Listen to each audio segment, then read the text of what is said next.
There is something deeply intriguing about people who seem immune to the cult of appearance. While the world revolves around filters, clothing brands and unrealistic standards of beauty, they walk detached, as if they carry a secret that no one else sees. It's not that they are careless often, their look is impeccable, but without apparent effort. The difference is that there is no anxiety behind it. There is no constant question, am I well enough? They simply are. And this, in a society obsessed with images, is almost revolutionary. Before anyone thinks about labeling them sloppy or without vanity, it's worth clarifying, it's not a lack of care, but a different hierarchy of values. While most learn from an early age that appearance is a bargaining chip for friendships, opportunities, even loved these people, at some point, decided that other things matter more. Maybe they realized that a genuine smile opens more doors than a perfect haircut, or that confidence can't be bought in makeup stores. But how do they reach this conclusion? What makes them resist such deep-rooted pressure? The answer often lies in wounds that have become shields. Some grew up hearing that what matters is the inside, but felt firsthand that the world doesn't work like that. Maybe they were judged because of their torn clothes as children, or ignored because they didn't fit into teenage standards. The brain then learned, if they're going to measure me by this, I'll just take their power away.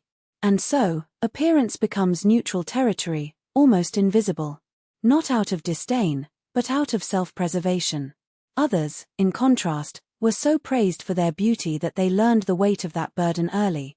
If that's all I am, what will be left of me when the beauty is gone? In this case, detachment is a way to regain control. It's not about denying vanity, but about not letting it define who they are. There are also those for whom appearance is just a tool, not an end.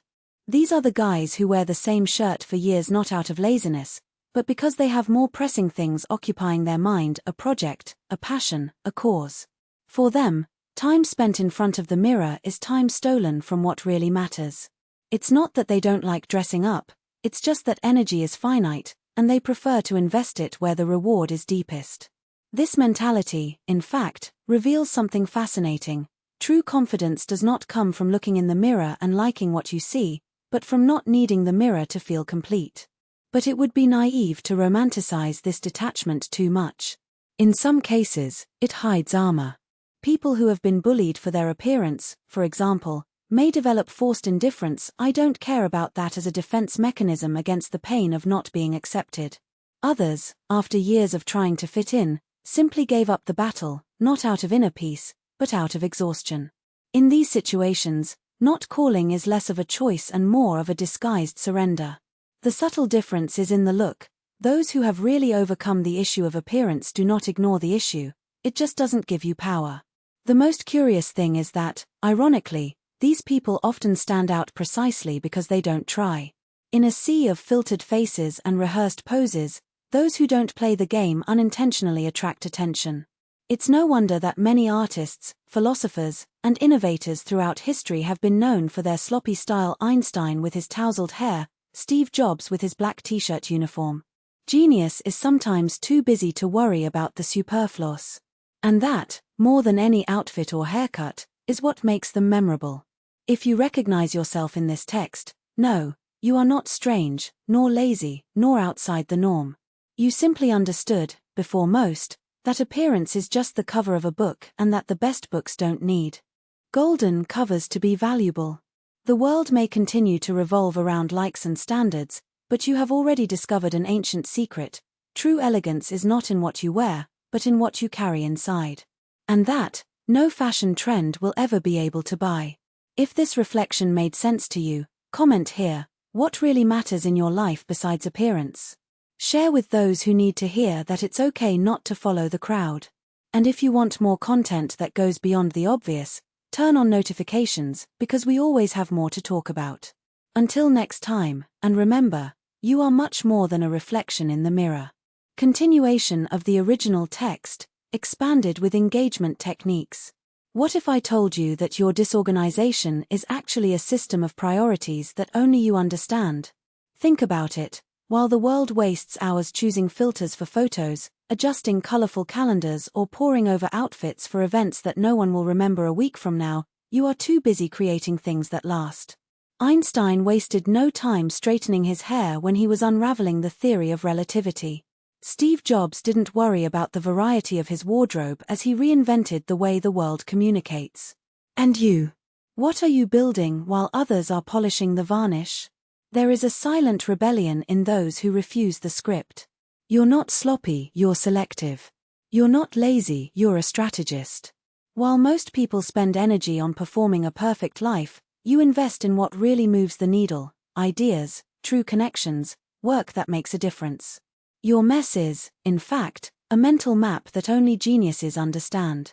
And here's the irony: the world calls those who don't follow its rules disorganized but love the results of those who break them. The same people who turn up their noses at your desk full of papers are the first to use the product you created on it.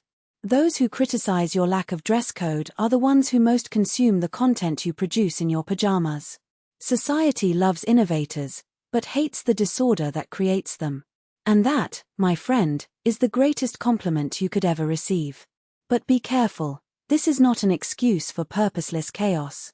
There is a difference between uncompromised genius and disguised negligence. The first builds empires. The second, just excuses. The question you need to ask yourself is my mess bringing me closer or further away from my goals? If it's the second option, it's not rebellion, it's self-sabotage with an aura of art. The true masters of chaotic organization, yes, that exists, have a secret. They know exactly where everything is in the midst of chaos. Your desk may look like a battlefield, but you can find that yellow post-it from 2019 in 3 seconds. Your cell phone may have 3,457 unorganized photos, but you remember exactly which one contains the note about the project that will change your life. This is no slouch. This is a personal operating system, and only you have the password. And when society insists on judging your appearance, remember: the people who changed the world never fit into the standards of their time. Galileo was called crazy. Frida Kahlo, eccentric. Banksy, vandalized. They all had one thing in common: while others were wasting time trying to be normal, they were too busy being extraordinary. You don't need a dress code to have authority. You don't need an impeccable feed to have an impact. What you need is the courage to keep being you even when the world insists you're wrong.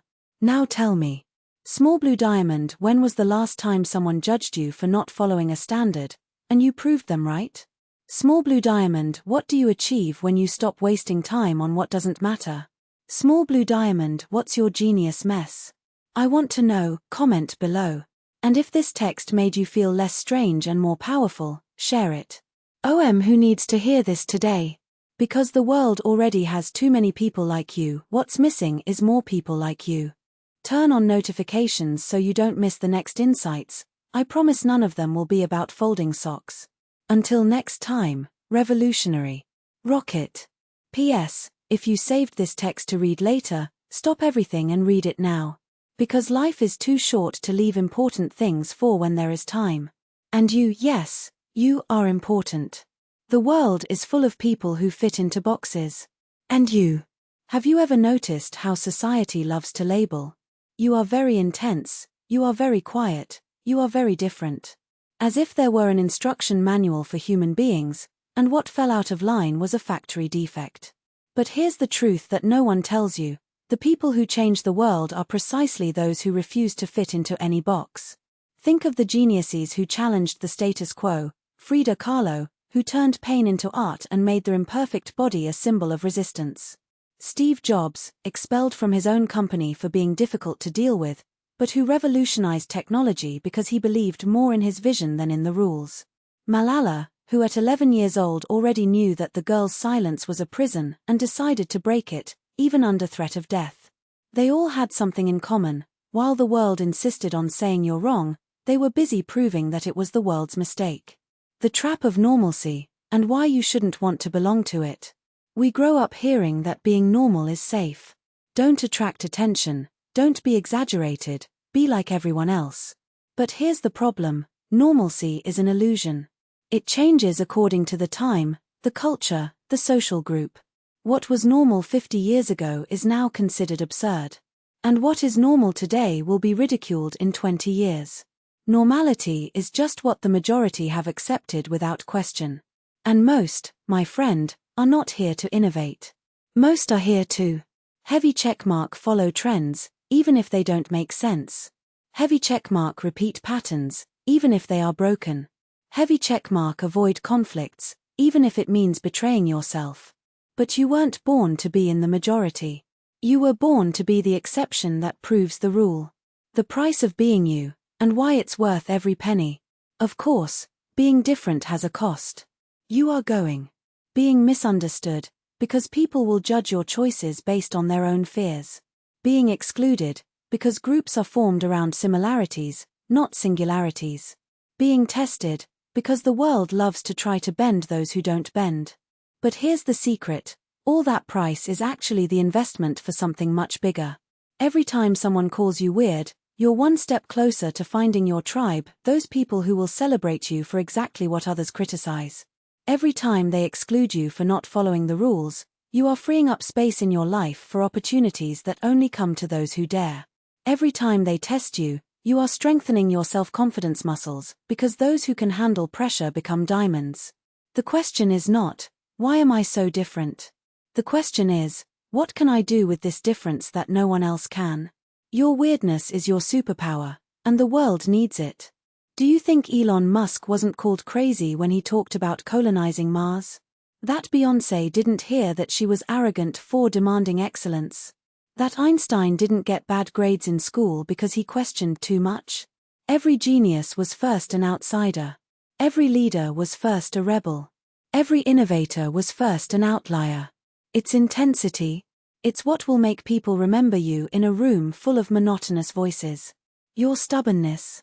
It's what will make you persist when everyone else gives up. Your sensitivity. It's what will allow you to create things that touch souls. The world doesn't need one more person. Equal. The world needs you just as you are. Now tell me, and be brutally honest. Fire, when was the last time you hid a part of yourself just to fit in? And what would have happened if you hadn't hidden it? Electric light bulb, what disability or weirdness of yours has become your greatest strength? I want real examples, comment here. Rocket, if you could stop worrying about other people's opinions today, what would you do differently tomorrow? A challenge for you, yes, you who are reading this right now. For the next 7 days, do one thing the normal you would never do. Could it be? Post that crazy idea you always hold on to. Saying no to a commitment that you would only accept out of obligation. Wearing that outfit, haircut, or style that everyone thinks is too much. Start that project that seems impossible. And then come back here and tell me, how did you feel? Why is this urgent? Because life is not a rehearsal. You don't get a second chance to be who you are. Every day you spend dimming your shine so as not to outshine others is a day the world misses the opportunity to be enlightened by you. Every time you silence your voice so as not to cause discomfort, it is a revolutionary idea that dies without being born. Every time you compare yourself and think you're not enough, it's a weaker version of yourself that you're choosing to live. Stop. Now. The last thing you need to hear today. You are not broken. You're not too much. You are not lacking. You are right at the point where the magic happens, that place where the mediocre gives up and the extraordinary begins. So go ahead. Be intense. Be inconvenient. Be unforgettable. And when the world tries to put you back in the box, remember, boxes are for gifts. And you are not a gift, you are the giver of gifts. If this text touched your soul, do 3 things. Keycap 1, save, because you'll want to reread it when doubt strikes. Keycap 2, share with that friend who always feels out of place, he needs to know he's not alone. Keycap 3, comment with a word that defines your weirdness. Mine is chaotic creative, and you? Turn on notifications so you don't miss the next dose of truth without a filter. Because here we don't talk about boring things, we talk about you, the world, and how to conquer each other. Until next time, revolutionary. Fire. And remember, the box was too small for you from the start. Continuation of the original text, with deep expansion, without repetitions, and maintaining the engagement pattern. Do you think it's too much? That your ideas are exaggerated, your dreams unattainable, your emotions tiring for others? Your mistake. The world isn't ready for what you carry, and that's not a defect, it's proof that you weren't made to fit. You're not too much. You are enough for those who deserve to have you. And here's the truth no one told you. The people who call you intense are the same people who secretly wish they had half your courage. The ones who find you dramatic are the ones who have never felt something so strongly that it burns inside. What about those who say you exaggerate? They just don't understand that, for some, living half-heartedly is worse than not living at all. You are not a problem to be solved. You are a question to be answered, and the answer, my dear, is not in diminishing yourself, but in finding someone who knows how to read between the lines. Stop apologizing for heavy checkmark feeling too much. The world needs people who still cry at movies and get emotional at sunsets. Heavy checkmark wanting too much. Those who achieve history are those who refuse to accept crumbs. Heavy checkmark being too much. Humanity advances thanks to the crazy, the dreamers, those who refuse to be normal. Normality is a prison with golden bars. And you were born to fly. But be careful, because the unfiltered truth sometimes hurts before it heals. There's a difference between being intense and being toxic. Or for yourself. Intensity is passion, it is fire, it is creating even when the world says stop. Toxicity is sabotaging yourself because, deep down, you think you don't deserve what you want. Which of the two have you been feeding? If it's the second, stop now. You are not a failed project. You are a work in progress, and every masterpiece takes time, erasures, and layers of paint that look like a mess up close, but from afar, it is art. And when doubt hits, because it will, remember. The biggest names in history were called crazy before they were called geniuses. Van Gogh was too much for his time. Tesla was too much for his contemporaries. Frida Kahlo was too much for beauty standards. And today, the world bows before them. It is no coincidence that those who changed everything were precisely those who did not fit into any box. Now, the part that matters. What are you going to do with it? 1. Keep shrinking so as not to bother. Safe option. Boring option. Option that will leave you in your 80s asking what if. 2. Occupy the space that is rightfully yours even if you are trembling, even if you are afraid, even if you are alone at first. Terrible option. Glorious option. Option that will make you look in the mirror and, for the first time, recognize who is there. The choice is yours. But no, the world already has too many ordinary people. What is missing are souls who dare to be extraordinary. If this text hit you in the chest like a real punch, do it now. Keycap 1 save this post, because in 3 months, when self-sabotage hits, you'll need to reread it. Keycap 2 send it to that friend who always hears you're great, he needs to know that his weirdness is, in fact, a superpower. Keycap 3 comment with a word that defines your intensity, mine is slow fire, and yours? Turn on notifications so you don't miss your next dose of raw truth and sugar-free motivation. Because here we don't talk about cute little things, we talk about you, the fear that paralyzes you and the courage you don't even know you have. Until next time, walking fire. Fire. And remember, if you fit in a box, you would have packed it a long time ago. But you don't. And that's the best news you could receive today.